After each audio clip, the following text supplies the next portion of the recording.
Welcome to my YouTube channel. माझ्या YouTube चॅनलमध्ये तुम्हा सगळ्यांचे स्वागत आहे। तर आज मी तुमच्यासोबत झटपट होणारे कैरीचे लोणचे याची रेसिपी शेअर करत आहे। तर आज संडे होता, तर आम्ही मस्त सकाळीच मार्केटमध्ये कैरी आणायसाठी गेलो आणि तिथून आम्ही 2 किलो कैरी घेतली। म्हणजे आम्हाला 2 किलोचे लोणचे बनवायचे होते। तर जिथून कैरी घेतली त्यांच्याकडूनच आम्ही ती फोडून घेतली, कारण आपण घरी फोडल्यापेक्षा ते चांगलं व्यवस्थित फोडून देतात। तर तिथूनच आम्ही आधी स्वच्छ धुवून घेतली आणि मग त्यांच्याकडून फोडून घेतली। त्यानंतर मग आम्ही घरी आल्यावर काय केलं, सर्वप्रथम मी त्या ज्या आंब्याच्या फोडी होत्या तर त्या एका ताटामध्ये काढून घेतल्या आणि त्यानंतर मग त्याच्यामध्ये मी मीठ ॲड केलं। मीठ थोडं जास्त टाकायचं आणि हळद टाकली आणि ती छान व्यवस्थित मिक्स करून घेतलं। आणि मग नंतर काय केलं, एक कापड घ्यायचा चांगला आणि त्या ज्या सगळ्या फोडी आहे ज्याला आपण मीठ आणि हळद लावलं त्या कापडमध्ये टाकायच्या आणि त्याला असं घट्ट बांधून घ्यायचं। हे असं बांधून ठेवलं त्यामुळे काय होतं माहीत आहे का, जो आंब्याचा जो आंबटपणा असतो थोडाफार तो चालला जातो।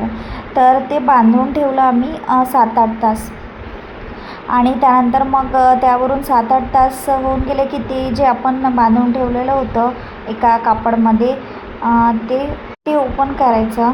जेव्हा मी ते बांधून ठेवलं होतं तर त्याच्याखाली एक छोटं मी पातेलं ठेवलेलं होतं।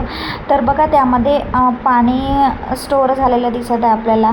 तर ते त्याचंच मीठ आणि जे हळद आहे आणि जो आंब्याचा आंबटपणा आहे तो त्या पाण्यामध्ये आलेला आहे। तर बघा किती सारं पाणी दिसतं आहे आपल्याला त्या पातेल्यामध्ये। नंतर बघा मग त्या कैरीच्या फोडी मी एका परातीमध्ये घेतल्या, म्हणजे मोठं ताट घ्यायचं थोडं आणि त्यामध्ये टाकल्या मी। आणि त्यानंतर मग त्याच्यामध्ये मी जो आपला रामबंधूचा इन्स्टंट लोणचे मसाला आहे तर तो ॲड केला मी। तर बघा हा म्हणजे 100 ग्रॅमचं एक पॅकेट आहे ते। तर त्याच्यामध्ये इन्स्ट्रक्शन लिहिलेले असतात की तुम्ही ते म्हणजे 100 ग्रॅम जो रामबंधू मसाला आहे तर तो 1 किलोसाठी सफिशियंट आहे। तर मग माझं 2 किलो लोणचं होतं तर मी ते 2 पॅकेट ॲड केले त्याच्यामध्ये। आणि म्हणजे सगळे इन्ग्रेडियंट त्यामध्ये असतातच त्या मसाल्यामध्ये। फक्त त्यामध्ये आपल्याला वरून मीठ ॲड करायचं चवीनुसार आणि तेल ॲड करायचं, बाकी काही ॲड करायची गरज नाही। त्यामध्ये मसाल्यामध्ये सर्व मिक्स असतात, हिंग वगैरे आणि जे आपण डाळ वगैरे टाकतो त्यामध्ये सगळं मिक्स असतं, म्हणजे काहीच टाकायची गरज पडत नाही। मग मी त्या म्हणजे ज्या ताटात मला बनवायचं होतं लोणचं तर त्यामध्ये मी तो मसाला घेतला 2 पॅकेट आणि जे मी तेल जे आहे ते आधीच गरम करून ठेवलेलं होतं आणि ते म्हणजे थंड झालेलं होतं। कारण असं म्हणतात की जर गरम तेल आपण लोणच्यात टाकलं तर ते लोणचं बिघडून जातं। ती ज्या असतात लोणच्याच्या तर त्या अशा फ्रेश नाही राहत, चिंबून जातात त्या। मी तेल तापवून ठेवलं आणि त्याला आधीच थंड करून ठेवलेलं होतं। तर मग मी हळूहळू सर्व तेल त्या मसाल्यामध्ये मिक्स केलं। तर आम्हाला लसूण आवडतं लोणच्यामध्ये तर मी लसणाच्या कड्या त्यामध्ये ॲड केल्या थोड्याफार। लसूण पण त्या लोणच्यासोबत मुरल्यावर खूप छान लागतो टेस्टला।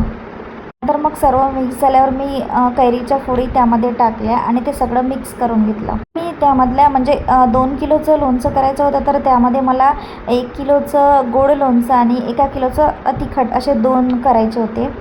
तर दोन्ही याची प्रोसिजर सेम आहे, म्हणजे जसं आपण तिखट लोणचं करतो तसंच मी गोड पण केलं। लोणच्यामध्ये मी थोडं गूळ आणि साखर एक्स्ट्रा ॲड केली।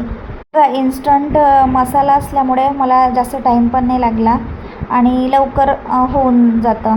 अशा प्रकारे माझं झटपट आणि चवीला एकदम छान टेस्टी कैरीचे लोणचे बनवून तयार झाले आहे। त्याला एका काचेच्या बरणीमध्ये स्टोअर करून ठेवले। तुम्ही कधी बनवता कैरीचे लोणचे मला कमेंट करून नक्की सांगा। आणि माझा व्हिडिओ जर तुम्हाला आवडला असेल तर व्हिडिओला लाईक करा, शेअर करा आणि माझ्या चॅनलला